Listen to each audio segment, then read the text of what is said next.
sisi tunafanya makosa kama viongozi wa ODM. Tumeanza kufanya makosa. Saa hii tuko kipindi cha lala salama.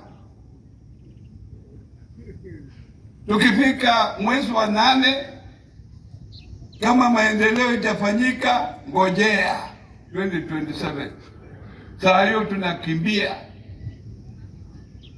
Hata yule hapa anakimbia kudefend kiti yake. Hao MCA wako hapa wanakimbia. Utuoma akiwa hapa pia anakimbia. Utabla kiti yake. Ukisema mambo ya maendeleo saa hiyo hakuna mtu anakusikiza. Lakini kwa sababu sasa hao wengine wanasema huyu si mzuri, afukuzwe. Na hii kitu ya kufukuza watu sasa wanafanya kazi yetu kuwa ngumu. Kazi yetu ya kutafutia rais kura imekuwa ngumu. Ukienda mahali unaulizwa kwa nini fulani alifukuzwa. Hata kule kwa bunge wanafukuza wengine. Kule kwa bunge wengine wanataka kufukuzwa. Na hii ni kipindi cha lala salama. Hiyo itasaidia sisi.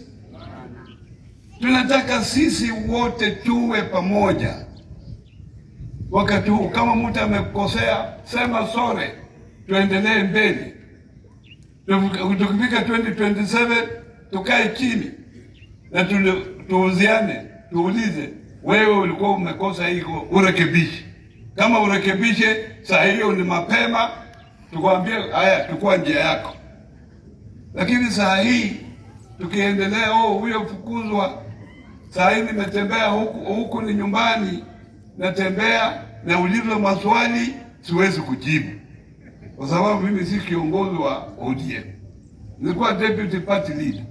Nataka niombe wale ambao wako saa hii mambo ya kufukuza watu wakome saa hii. Tupambane.